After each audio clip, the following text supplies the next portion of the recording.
All right, you guys, this episode, Paradigm Media News Profiles, is on Gang Wars, Kumi Nation, 415 prison gang. Kumi Nation was formed in the mid-'80s by former members of the Black Guerrilla family, BGF, at San Quentin State Prison. Prior to the creation of Kumi, or Kano, Kumi African Nation Organization, the founding members of the Kumi 415 had become unsatisfied with the BGF leadership, so they broke away from the BGF and formed Kumi.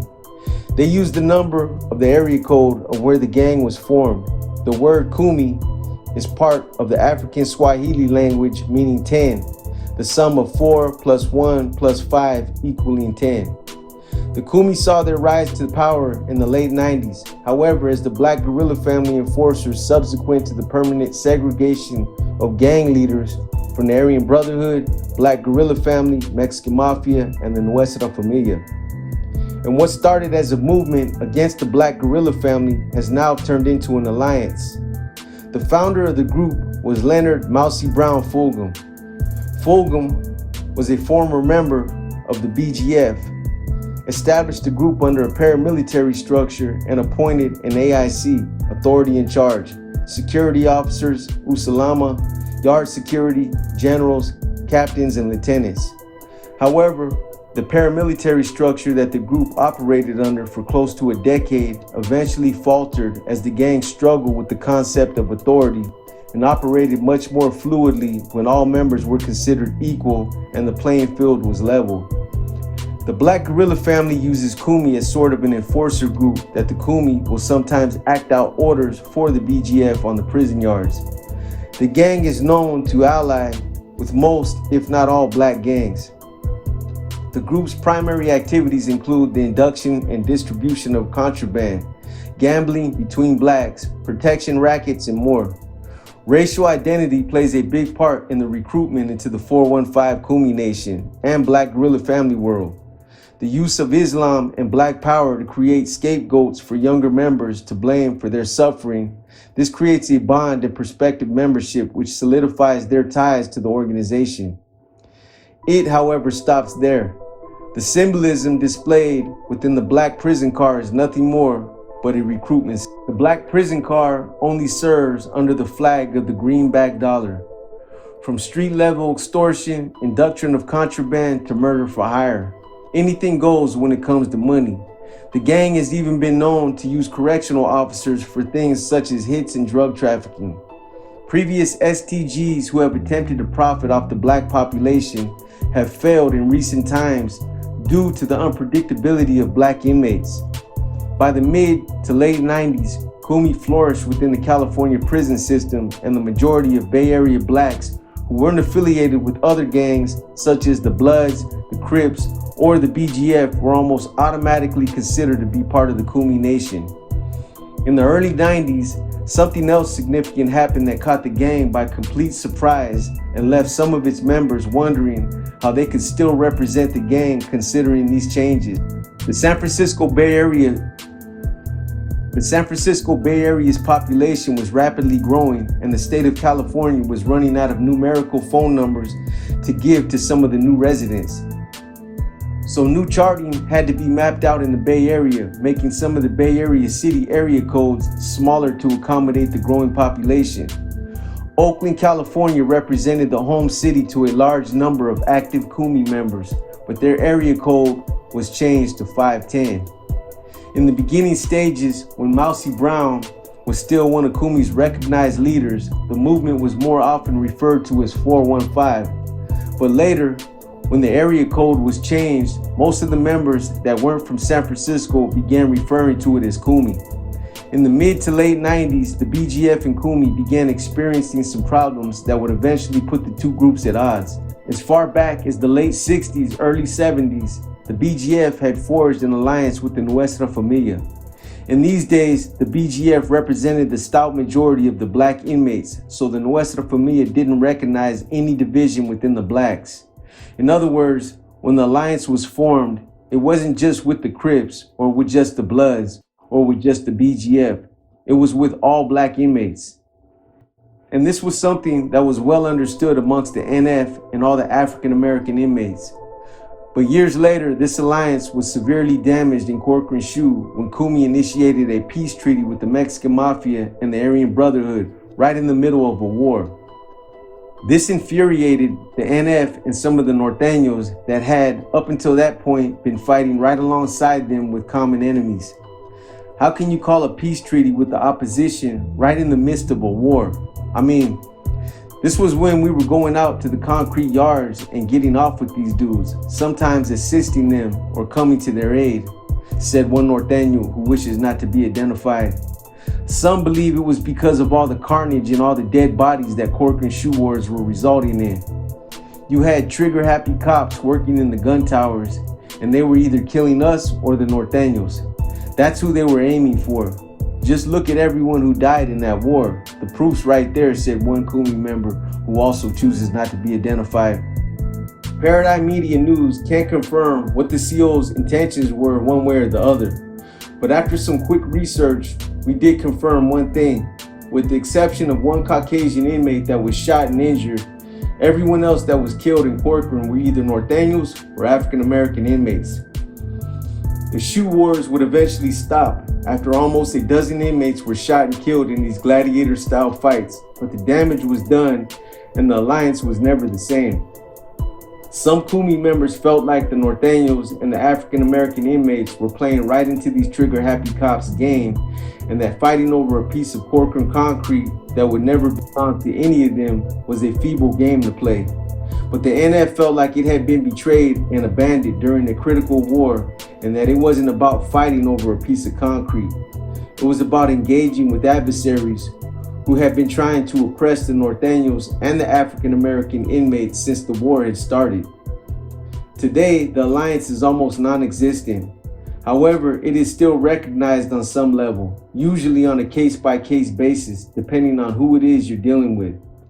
Another problem that continued to become a consistent problem was the fact that a lot of Kumi members showed little or no interest in implementing certain practices that the NF considered to be highly important. This was the practice of pulling and checking paperwork to make sure that they weren't allowing guys to slip through that were either snitches, rapists, or child molesters. Without doing this, you just can't be sure of who it is that's being allowed to program in their establishments. And finally, one of the other things that a lot of uneducated Kumi members were doing was fraternizing and associating with the PCs and other people who had been targeted by the NF. It's not about us trying to dictate their program or tell them who they're allowed to kick it with, but some things just go without saying. In some of the ADSEG units, we encountered this problem a lot.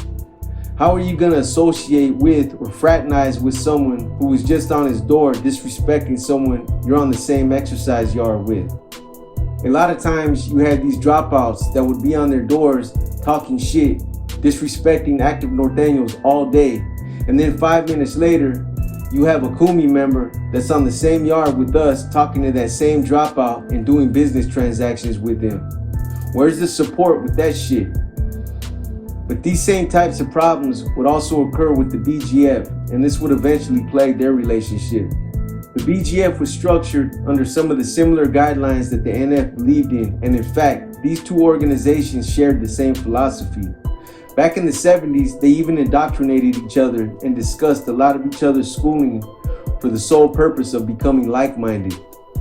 I've even ran into some of the older BGF members that claimed that at one time they were even taken up under the wing and educated by some of the C's, said one former NR member. This is why some of the BGF members understand the importance of pulling paperwork and staying cleansed. They know that these types of practices are strictly enforced by the NF, and they've always reciprocated this same courtesy when sharing establishments or households with them. But by the late 90s, Kumi, by all accounts, had established its own leadership and no longer felt obligated to take direction. After several sporadic incidents within different California prisons and even in some of the bigger county jails, Kumi was no longer looked upon as a BGF enforcer or underling, and instead they were looked upon as a completely separate organization. But Kumi Nation, like the BGF, still continues to share in some of the same beliefs and embraces African and revolutionary symbolism. Members often bear tattoos that show African warriors springing out of the African continent. The warrior usually holds an assault rifle in one hand and a flag that reads 415 in the other.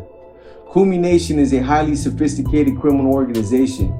Gang experts were recently given an inside look into the internal workings, the leadership structure, and evidence showing how active Kumi still is in a case that received statewide attention in 2007.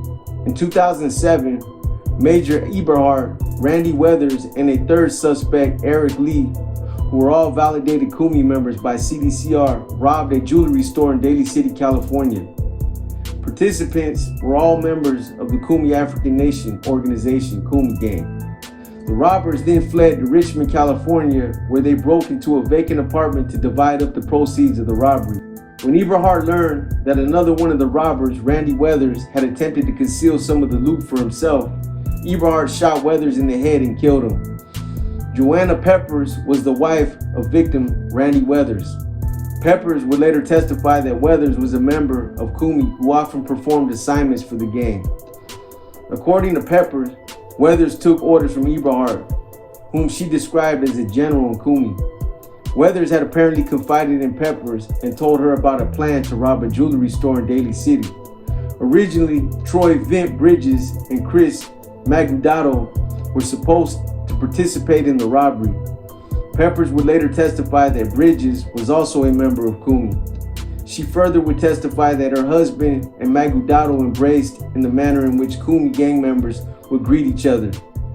When Magudado would not participate in the robbery, Eberhard became involved. Bridges also dropped out of the robbery. Weathers told his wife, Peppers, that he was participating in the robbery for money and because he feared Eberhard. Peppers last saw her husband when he drove off with Eberhard on the morning of the robbery. When Weathers did not return home after the robbery, Pepper called Norflis Pooh McCullough, a Kumi associate whom Weathers had introduced to Peppers. McCullough told Peppers that the robbery had not gone as planned and that everyone had to lie low. On the day following the robbery, detectives told Peppers that they had found her husband's body in Richmond. After she told detectives about the robbery plan and the call from McCullough, police gave her equipment to record future calls. Peppers later participated in a three-way call with Eberhard and McCullough that was being recorded. Peppers pretended to be looking for Weathers even though she knew he was dead. Eberhard and McCullough were apparently unaware that Peppers had learned of her husband's fate. Eberhard told Peppers that Weathers left his jacket at the robbery scene and was afraid to even speak with her on the phone.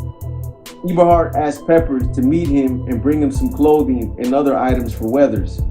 Peppers believed that Eberhard was going to harm her because of her knowledge of the robbery. Instead of meeting with Eberhard as instructed, she was placed in witness protection. Soon after these events, authorities arrested Eberhard, Lee, and McCullough. Norflis McCullough agreed to testify against Eberhard and Lee in exchange for pleading guilty to being an accessory to murder after the fact. During McCullough's testimony, he admitted that he was in fact a member of Kumi and wasn't an associate as Peppers had previously believed. McCullough testified that he had been involved with the gang since he was 19 years old, although he claimed that he attempted to distance himself from gang activity since about 2003. McCullough claimed that the gang's founder, Leonard Mousy Brown Fulgham, was still the supreme commander and continues to assert full control over the gang. McCullough also testified that Eberhard was personally in contact with Fulgham and took his directives directly from Fulgham. McCullough said he was introduced to Weathers in 2006 and knew he was a Kumi member. He had known Eberhard for over 30 years and testified that Eberhard became a member of Kumi around 2000. According to McCullough, Eberhard was above McCullough in rank within the gang. On the day before the April 2007 robbery, McCullough placed a three-way call from Fulgham to Eberhard. Fulgham needed money from Eberhard. Eberhard responded that he could comply with Fulgham's request if things went right for him the following day when the robbery was planned. McCullough did not participate in the robbery but heard from Eberhard afterwards. Eberhard told McCullough that he had killed Weathers after learning that Weathers had attempted to conceal some of the robbery proceeds for himself. Eberhard said it had to be done to avoid looking soft and to protect his rep. Eberhardt expressed concern that Weathers' wife Peppers could be a witness in light of her knowledge of the robbery. Eberhardt asked McCullough to arrange for Peppers to meet him. McCullough complied, even though that he knew that Peppers would be in danger if she met with Eberhardt. This case demonstrated that Leonard Mousy Brown Fulgham continued to maintain full control over Kumi Nation and that he was still very active within the gang. Fulgham controlled the gang from his prison cell in Sacramento at Folsom State Prison, where he had been incarcerated for years.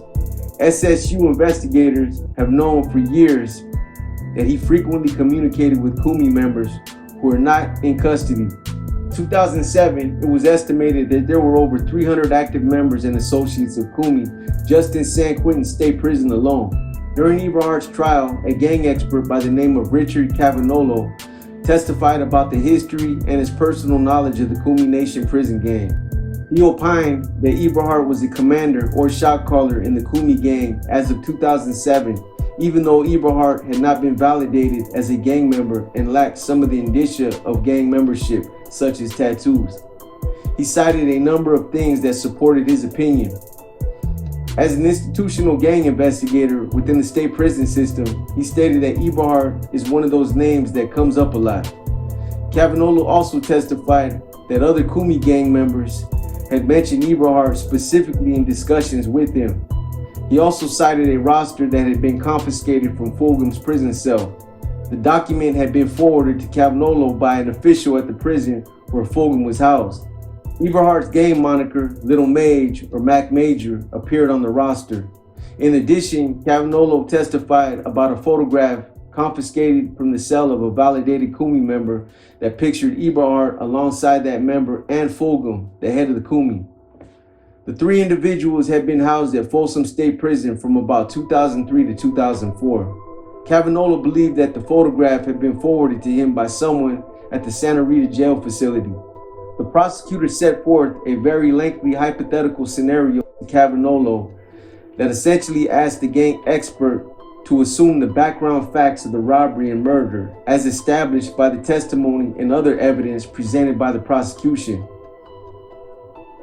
The prosecution then asked Cavanolo to opine, based on the assumed facts, whether the murder of Weathers had been committed for the benefit of the Kumi gang.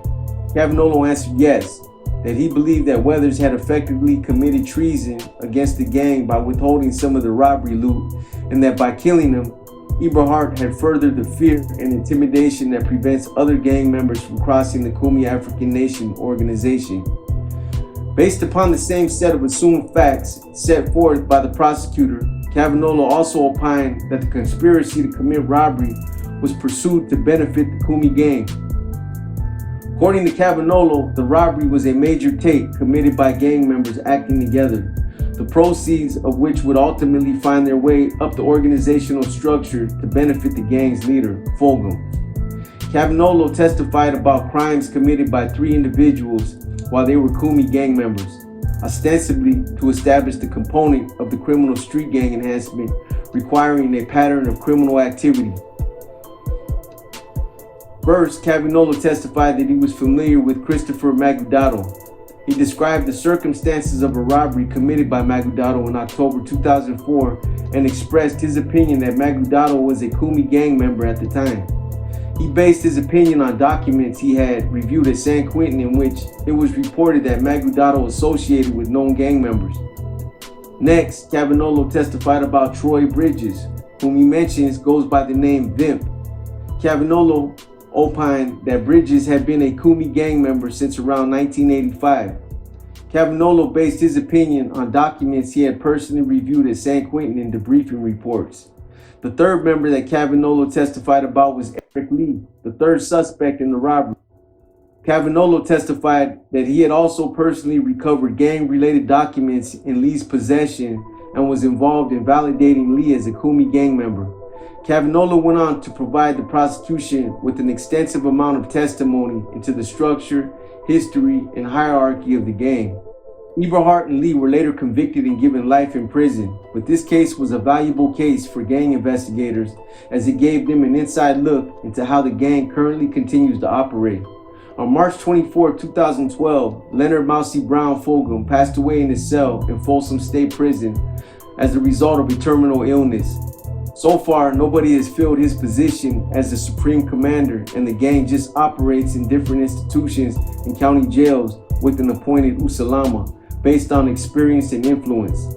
Kumi and BGF had continued to have their disputes over the years, but still remain upholding a strong alliance. Kumi has established its own independence and no longer takes direction from the BGF, so the separation has fully occurred. Over the years since Kumi's existence, they have had temporary alliances with both the Bloods and the Crips in different institutions, depending on the political climate of that institution.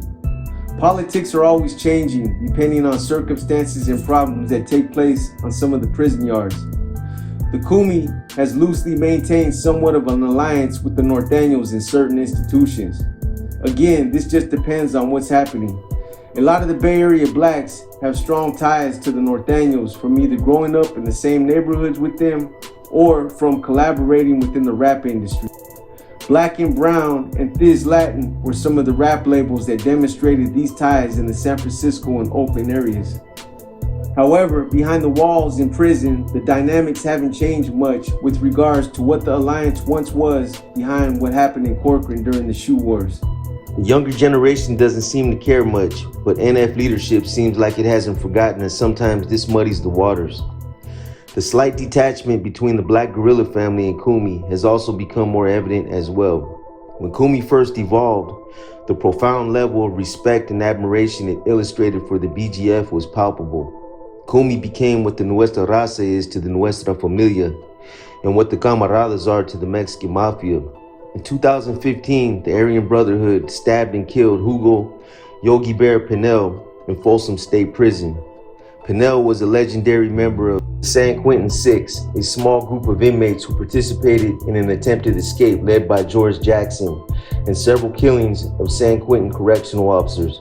Pinell was also heavily involved in the Revolutionary Black Panther Party, and then would later become a longtime member of the Black Guerrilla family. Surprisingly enough, there was no retaliation by the BGF for Pinell's murder. But what was even more surprising is that Kumi didn't retaliate either. Normally, they would have reacted without question, as these are supposed to be the soldiers for the BGF, the first ones to engage in any conflict for the African American inmates. But Pinell's death was avenged by no one. This is something I still don't understand myself. Not only because they obviously lost a lot of respect that day, but even more importantly because of who Pinell was. He was someone who had given and who had sacrificed his entire being for the struggle. And if there was someone who was deserving of standing up for, it was definitely Yogi.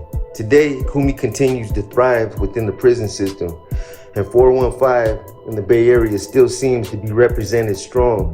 With all the new changes within CDCR, including the mass shoe release, the peace treaty between the Northern and Southern Hispanics, and the merging of the S&Y and general population yards, it's not surprising that Kumi has been fairly quiet. It's yet to be seen how they will